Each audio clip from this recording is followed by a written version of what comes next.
Prix du pétrole en bourse, niveau technique pivot à 65 $ sur le brut US. Alors que l'OPEP, chers amis, a décidé d'interrompre sa politique de réduction de la production. L'OPEP, à partir de ce mois de mai, réaugmente sa production. Revirement stratégique, niveau technique pivot à 65 $, point complet sur le prix du pétrole en bourse.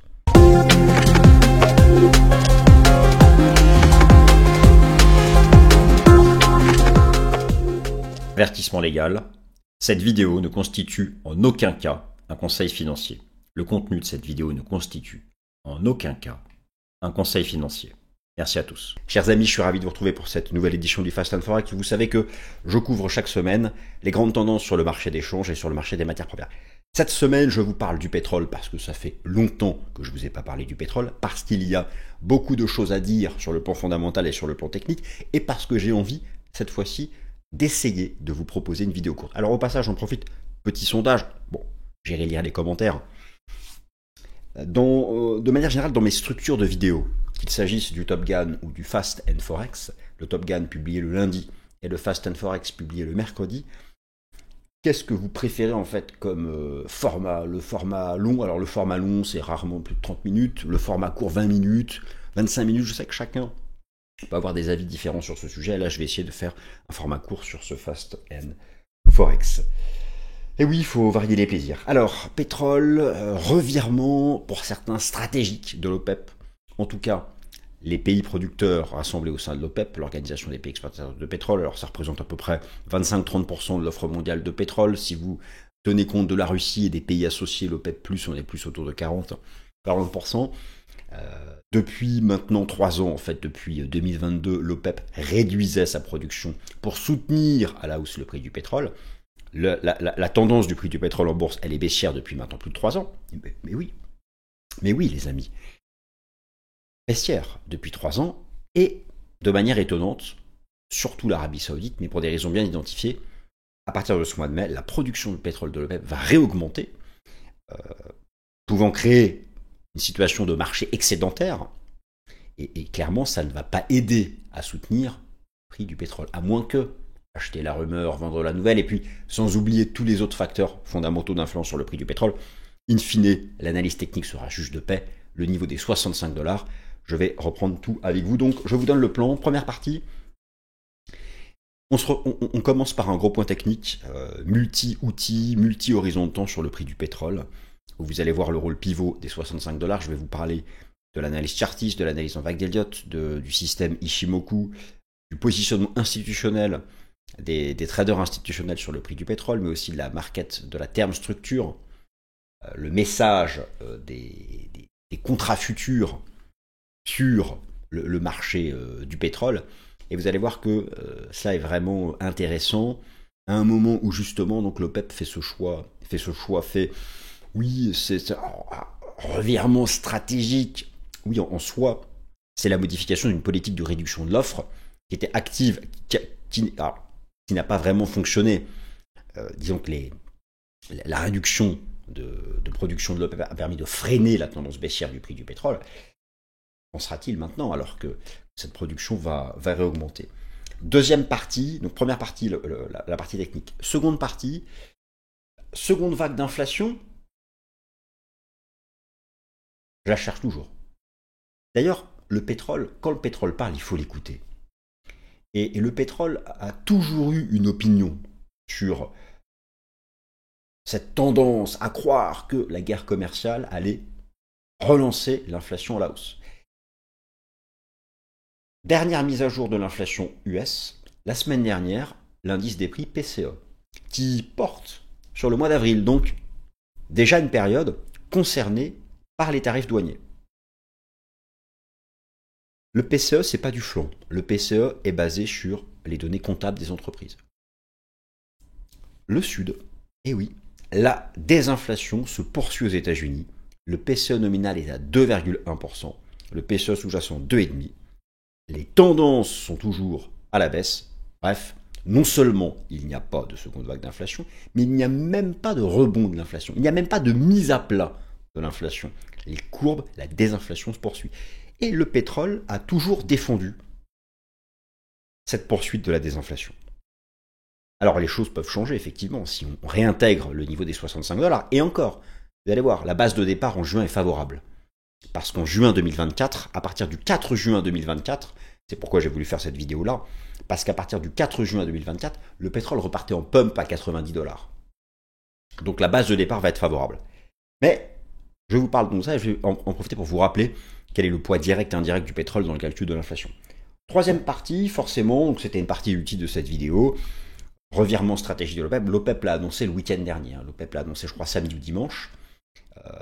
À partir donc, de ce mois de mai, et la production de pétrole va augmenter chaque mois de 400 000 barils par jour. C'est pas rien. Hein. Vous savez, grosso modo, la production de pétrole dans le monde, c'est, j'arrondis, c'est 100 millions de barils jour. L'OPEP doit en faire 27-28 millions. Les États-Unis, 22 millions de barils jour. Les États-Unis, c'est quasiment comme l'OPEP. Ça montre à quel point les États-Unis sont de loin le premier producteur mondial de pétrole.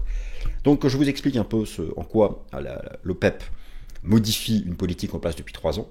Et quatrième partie, un petit bilan rapide des facteurs haussiers et baissiers, conjoncturels du moment, entre la géopolitique, entre l'aspect commercial, tout ça peut agir sur les perspectives de la demande, mais aussi contraindre l'offre. C'est important d'avoir ça en tête, ce qui fait que ce marché du pétrole, fondamentalement, reste quand même un marché compliqué à suivre, et donc je vais vous rappeler les différents facteurs fondamentaux, mais nous commençons sans plus tarder par la grosse partie analyse technique du prix du pétrole.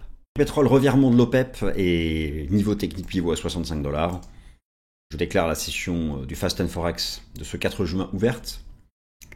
Alors, dans cette vidéo, le plan je vous l'ai donné à l'oral à l'instant, je remets ici les choses à l'écrit pour ceux que ça intéresse de lire. Il y aura donc une partie technique, une partie sur le fait que le pétrole dit non à une seconde vague d'inflation, la troisième partie sur le revirement de l'OPEP, et bien sûr quelques éléments techniques, quelques éléments conjoncturels fondamentaux, à la fois haussiers et baissiers, qui se neutralisent. Et donc première partie, sur le plan technique, le niveau pivot se situe à 65 $ sur le prix du pétrole. Je vous propose de tout passer en revue. Alors tout d'abord, analyse chartiste et vague d'Elliott, la cible théorique de la vague C n'a pas été faite. Elle a été approchée, mais elle n'a pas été faite. Alors j'illustre tout de suite mon propos. Alors au passage, je suis ici sur le rapport mensuel de l'OPEP. C'est un document qui est publié chaque mois et qui vous donne énormément d'informations sur les fondamentaux. C'est très intéressant. Alors, où en sommes-nous? Tout d'abord, qu'est-ce que vous avez sous les yeux? Vous avez sous les yeux un graphique qui expose donc à gauche les bougies japonaises. Je vais réduire un peu voilà. Ça, on y voit plus clair. Vous avez à gauche un graphique qui expose les bougies japonaises en données hebdomadaires du prix du pétrole. Donc, déjà, première observation visuelle, chers amis, le pétrole est en tendance baissière depuis 3 ans.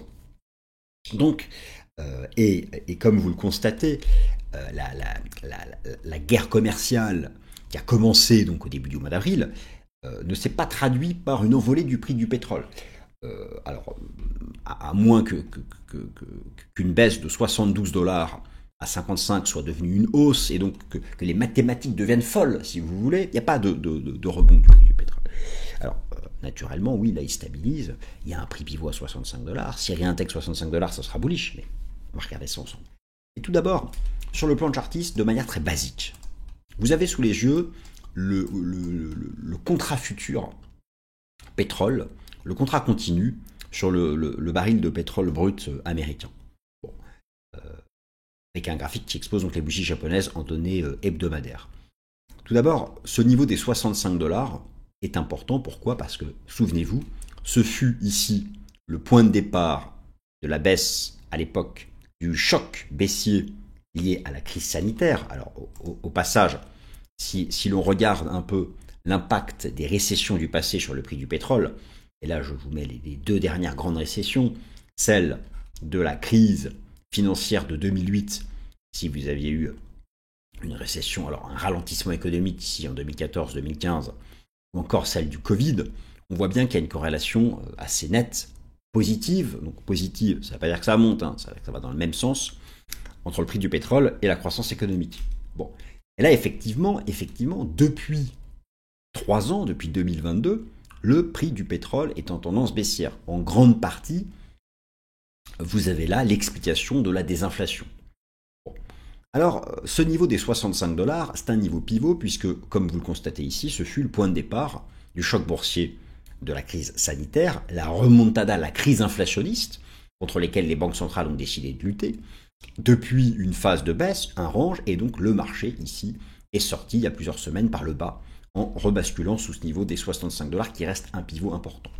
Sur le plan de l'approche fractale, c'est assez net en fait, c'est assez propre. Je rappelle qu'un schéma fractal complet se décompose en 5 temps de hausse, puis ensuite une correction en ABC. Là vous avez le schéma Iliotis classique. Et vous allez voir que le pétrole obéit bien à ces règles de base de l'analyse fractale, avec 5 temps de hausse très nets, depuis le point bas ici et le pétrole négatif, souvenez-vous, sur l'échéance d'avril 2020, le pétrole avait été négatif, l'économie était à l'arrêt, les supertankers étaient à l'arrêt, observez les ports au loin, bon bref, depuis le marché a proposé 5 temps de hausse très nets, et nous sommes dans une structure corrective en 3 temps, une grande vague A elle-même en 5 temps, une B qui a pris la forme d'un triangle, nous sommes là dans la vague C. Alors, la vague C, sa target théorique, on fait rarement le 1 pour 1. C'est extrêmement rare le A égale C, mais ça peut arriver. Nous ne le ferons pas. En tout cas, c'est mon opinion. En général, la vague C va représenter en fait une extension de l'amplitude de la A reportée au sommet de la B. Quelque chose entre 0,50 et 1. Alors, le 0,50 est fait. Vous avez ici le 0,618 qui a été quasiment fait, et là le 1 pour 1. Ce qu'il faut bien comprendre, c'est que le fait que le prix du pétrole se soit approché ici du 61,8 fait qu'en soi, la vague C peut être terminée. Mais la cible plus usuelle, ce qu'on observe en fait de manière plus fréquente, c'est les statistiques qui parlent, c'est qu'en général une vague C va plutôt trouver son bottom entre le 0,618 et le 1. C'est-à-dire, je reporte cette jambe au point haut de la baie et je reporte un coefficient de cette jambe. Et donc, en général, une vague C va faire entre 0,618 et 1. Donc, d'un point de vue fractal, il manquerait encore un plus bas dans cette zone. Si vous regardez maintenant, juste l'aspect chartiste, reporter l'amplitude du range. Là aussi, c'est quelque chose qui nous mènerait plus bas. Ça, ce sont des cibles théoriques. Mais si vous voulez, en soi, la C peut être déjà terminée. Alors, pas terminé, tout est possible. À quoi ça sert? Attendez, l'analyse technique regorge d'outils. L'analyse technique, c'est la combinaison des facteurs techniques, d'accord? Il n'y a pas un outil qui donne la réponse. Si un analyste vous dit « mon outil vous donne la réponse, mon système vous donne la réponse », fuyez. Fuyez, faites votre plus grand sprint. Donc ça, c'est le message des vagues d'Elliott. D'un point de vue chartiste, c'est le niveau que nous avons vu tout à l'heure, c'est le niveau des 65 $. Réintégrer 65 $, rend probable qu'un bottom de vague C ait été fait. Et donc un aboutissement d'un 5 temps, 3 temps, derrière une nouvelle tendance de long terme peut démarrer. Nous n'en sommes pas là. Maintenant, observons d'autres approches pour essayer un peu d'affiner. Alors nous allons regarder bien sûr le message du système Ichimoku et vous allez voir que là aussi, le message du système Ichimoku a été percutant sur le prix du pétrole. Je reviens ici sur mon graphique en données hebdomadaires. Je vais y ajouter les enseignements du système Ichimoku en données hebdomadaires. Là, pas de sujet. Regardez ici, le marché avait basculé sous le Kumo. La tendance haussière avait été guidée par le nuage. On est passé baissier lorsqu'on est sorti par le bas du nuage. Là, le marché se maintient toujours en dessous. Mais le plus percutant en termes d'information technique fut le graphique mensuel. Où regardez ça comme c'est propre. Nous sommes entrés dans le nuage en août 2024. Et là, regardez, on était dans cette énorme zone. Dès lors que, en août dernier, le marché est entré dans le nuage, en Ichimoku, on peut aller chercher la SSB, qui est à 45 $. Ça ne veut pas dire qu'on ira, mais ça rendait... en entrant dans le nuage, le marché perdait le soutien du Kumo. Et ça ouvrait la voie à un décrochage dans ce ventre mou. C'est exactement ce qui s'est passé. Donc là, rendons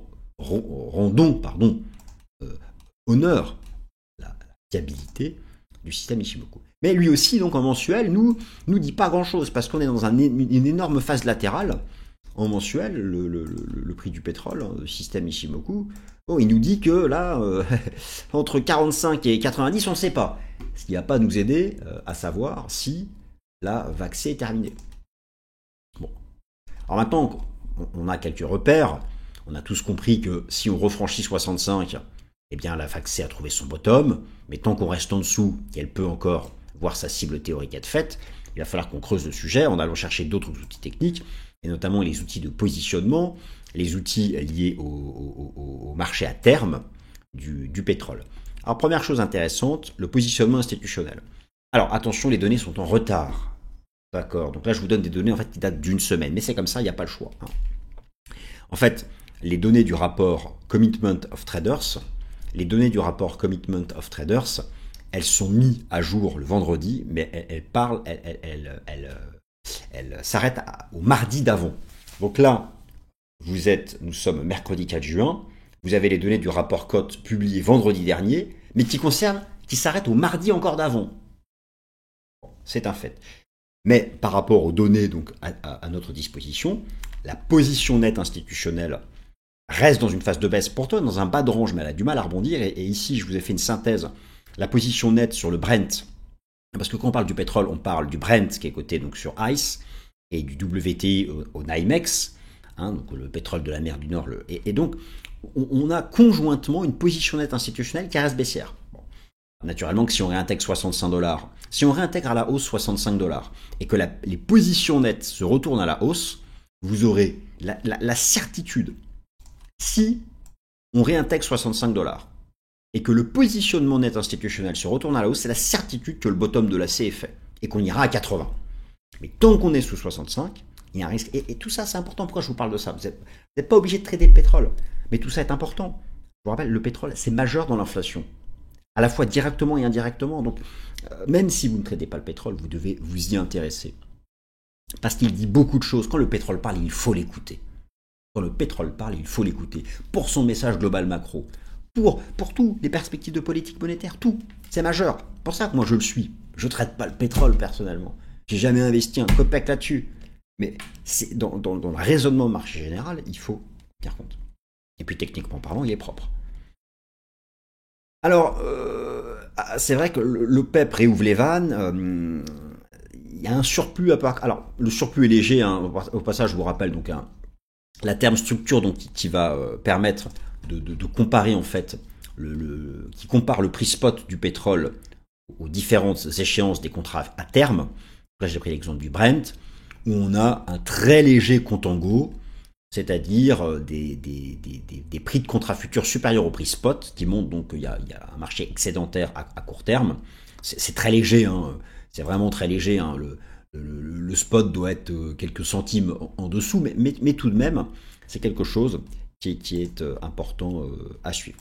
Alors la seconde vague d'inflation, cette fameuse seconde vague d'inflation. J'ai une mauvaise nouvelle pour ceux qui la souhaitent, parce qu'il y a toujours des gens qui souhaitent les choses négatives. Ça, c'est l'état d'esprit, vous savez. C'est souvent, j'appellerais ça moi l'ironie du dépressif, si vous voulez. Le dépressif a besoin de choses négatives.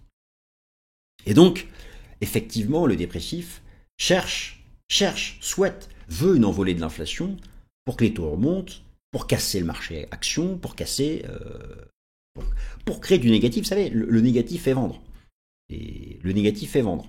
Le négatif est beaucoup plus lu, regardé, écouté que le positif. Je ne sais pas, ne me demandez pas pourquoi, ça relève de la psychologie humaine. Malheureusement, eh bien, l'inflation vient d'être mise à jour. Selon le PCE, au titre du mois d'avril, le PCE étant l'indice d'inflation favori de la Fed. Eh bien, bonne nouvelle, mais mauvaise nouvelle pour ceux qui souhaitent que tout s'effondre. Les amis, ça va au sud. Et là, on parle des chiffres d'avril, qui intègrent déjà un peu des tarifs douaniers. Bon, on verra en mai. En mai, ça devrait rebondir. Mais tout de même, c'est quelque chose qui a été publié vendredi dernier, il fallait que je vous en dise un mot. Et il y a un rôle direct du pétrole. Je vous ai remis ici dans ce tableau. J'enlève ma bouille. Je vous ai remis ici dans ce tableau, pour le temps de le regarder, l'impact à la fois direct et indirect du prix du pétrole dans l'indice des prix CPI et dans l'indice des prix PCE. Bon. Donc tout ça a un rôle majeur. Et si vous voulez, je disais tout à l'heure que quand le pétrole parle, il faut l'écouter. Tant que le pétrole à un delta négatif tant que l'inflation pétrolière est négative. Donc vous comparez le prix du pétrole maintenant à ce qu'il était il y a un an. Et nous sommes le 4 juin. Alors, je vais vous montrer ce qui s'est passé à partir du 4 juin 2024. Si le delta reste négatif, ça va maintenir l'inflation à un niveau bas. En soi, c'est une bonne nouvelle. Pour les esprits optimistes comme le mien. Peut-être que je le suis trop. Mais c'est pas le sujet. Le sujet, il est que il y a un vrai risque en cas de réintégration des 65 $. Regardez à partir du 4 juin 2024. Ah, c'était ici. C'était où? C'était là. Voilà. À partir du 4 juin 2024, un énorme rebond du pétrole de 72 à 85. Ça veut dire qu'en juin, si le prix du pétrole se maintient sous 65 $ et qu'on calcule un taux de variation entre ce qu'il faisait en juin 2024 et qu'on se maintient sous 65, le taux de variation va rester et sera de plus en plus négatif. Donc, ça va contribuer à maintenir l'inflation à un niveau bas en juin. Par contre, et c'est pourquoi j'ai voulu faire cette vidéo, en cas de réintégration des 65 $, en cas de retour dans le range, validant un bottom de C, remontant à 80 $, là, effectivement, ça va moins contribuer à la désinflation. En tout cas, pour le moment, les chiffres officiels disent non à la seconde vague d'inflation, et c'est aussi le message actuel du prix du pétrole. D'autant que Trueflation est toujours autour de la cible de la Fed. Même si Trueflation est très différent des mesures d'inflation que regarde la Fed, sa tendance est quand même importante à suivre. Car globalement, il y a une corrélation entre la tendance de Trueflation et le CPI et le PCE sur le long terme. Alors, revirement stratégique de l'OPEP, ça c'est important. Il y a plusieurs raisons à ça. Alors tout d'abord, je vous rappelle une chose importante, c'est que depuis 3 ans, l'OPEP a tout fait pour freiner la baisse du prix du pétrole en abaissant régulièrement sa production. Vous avez ici les 12 membres de l'OPEP, Algérie, Congo, Guinée équatoriale, Gabon, Iran, Irak, Koweït, Libye, Niger, Arabie Saoudite, Émirats arabes unis, Venezuela. Et là, vous avez les membres associés, dont la Russie fait partie. Alors, me direz-vous, qu'est-ce que c'est que tous ces chiffres? L'OPEP actuellement, c'est 26 millions de barils jour. Là, rappelez-vous de chose. La production mondiale de pétrole, c'est 100 millions de barils jour. J'arrondis, c'est 105, 106. Mais avec l'OPEP+, c'est quasiment 40 millions de barils jour. C'est 40% de la production mondiale. Les États-Unis sont à 22, 23 millions de barils jour. Donc c'est quasiment... Mais quand on parle de l'OPEP, on parle de ces 12 pays. Et là vous avez l'OPEP+, les pays associés, dont la Russie. Donc, depuis 3 ans, l'OPEP baisse sa production. Mais en fait, c'était surtout l'Arabie Saoudite. D'ailleurs, regardez, l'Arabie Saoudite, à elle seule, c'est quasiment 40% de l'OPEP. C'est 9 millions de barils jour sur 26. Et l'Arabie Saoudite, elle en avait marre. Parce que certains pays ne jouaient pas le jeu. Par exemple, le Kazakhstan augmentait sa production. L'Iran augmentait sa production. L'Arabie Saoudite, elle en avait marre. Elle a perdu des parts de marché. C'était la seule à baisser sa production pour maintenir le prix élevé. Et bien, elle a dit, ok, stop. On réaugmente la production. Et donc, à partir de ce mois, ça y est, tous les pays de l'OPEP réaugmentent la production pour récupérer des parts de marché. Récupérer des parts de marché aussi que le pétrole de schiste américain a pu prendre. Alors, ça augmente quand même moins que prévu. C'est pour ça que il y a eu... le pétrole ne baisse pas, et puis en fait c'était largement intégré dans les cours. Mais tout de même, potentiellement, cela peut contribuer à un marché excédentaire. Alors comment avoir la réponse? Ça va vraiment dépendre de ce positionnement du prix du pétrole, encore une fois, vis-à-vis de ce niveau des 65 $. Il y a autre chose, bien sûr, vous savez qu'il y a la politique de Drill Baby Drill de Donald Trump qui souhaite continuer d'augmenter significativement la production de pétrole aux États-Unis. La production de pétrole aux États-Unis, qui est déjà la première du monde. Les États-Unis produisent 22 millions de barils jour. C'est 22% de la production mondiale. Trump envisage de la porter à 24-25 millions d'ici la fin de son mandat. Ça risque d'être compliqué. D'ailleurs, lorsque vous écoutez les principaux producteurs de pétrole aux États-Unis, ils disent tous que ça va être très difficile. Pourtant, il faut forer, mais ça devient difficile d'augmenter davantage la production. Donc ça prend plus de temps. Mais effectivement, on a quand même donc un revirement de l'OPEP qui arrête de baisser sa production, qui la réaugmente. Vous avez la politique américaine qui qui veut absolument augmenter davantage sa production, tout ça peut créer un marché excédentaire. Donc il faut croiser à la fois les deux aspects, l'aspect technique et l'aspect fondamental. Alors, si jamais le pétrole devait réintégrer à la hausse 65 $, et remonter chercher cette trendline, par exemple, vous voyez, on réintègre à la hausse, on va chercher ça, c'est à peu près sûr. Par contre, tant qu'on est là-dessous, eh bien, ça reste bearish. Cela peut être dû à d'autres facteurs. Réintégrer 65 $ peut être dû à des facteurs structurels ou conjoncturels. Structurels, j'en vois pas vraiment. Conjoncturels, je peux en voir. Et donc les voici. Alors, voici ici quelques facteurs conjoncturels du moment qui agissent sur la tendance du prix du pétrole à court terme. Tout d'abord, bien sûr, la première chose, l'incertitude macroéconomique liée à la guerre commerciale. Vous avez ici, ça vient de Bloomberg Economics, le Global Trade Policy Uncertainty Index, ça repart à la hausse. En fait, tant qu'il n'y a pas un appel téléphonique entre Trump et le président chinois, tant qu'il n'y a pas un accord commercial entre les États-Unis et la Chine, tant qu'il n'y a pas un accord commercial entre les États-Unis et l'Union européenne, cela maintient une pression sur la demande de pétrole. Cela maintient l'incertitude économique. Et puis bien sûr, vous avez tous les aspects géopolitiques du moment et la menace notamment qui existe au Proche-Orient et notamment potentielle frappe en Iran sur les structures nucléaires. Enfin, il y a énormément de tensions Iran, Israël, États-Unis. C'est quelque chose qui pourrait créer une contrainte d'offre. Bien sûr, la guerre en Ukraine. Donc tout ça joue en permanence. Donc, en fait, selon moi, si le marché devait réintégrer à la hausse 65 $ et rebondir vers 70-75, ce serait du court terme et lié à ces facteurs conjoncturels, notamment d'ordre géopolitique. Bien sûr, si on arrive à des accords commerciaux, ça va relancer l'optimisme économique et les perspectives de croissance, et ça peut aussi permettre au pétrole de remonter, mais pour la bonne raison. À nouveau, plus de perspectives de croissance économique. Voilà. La base de départ est favorable. Rappelez-vous, en juin 2024, je vous l'ai montré, le pétrole est remonté à 80 $. Il est remonté même à 85. Donc, lorsqu'on va calculer en juin la contribution du pétrole au taux d'inflation, tant qu'on est sous 80-85, la contribution reste négative. En tout cas, ce sont aussi ici des facteurs qui jouent. Voilà, chers amis, eh bien, désolé, je n'ai pas tenu ma promesse, ma tentative, puisque la vidéo est encore trop longue. J'espère malgré tout que vous avez passé un bon moment, que vous avez appris des choses intéressantes. Et quant à moi, je vous remercie de m'avoir écouté.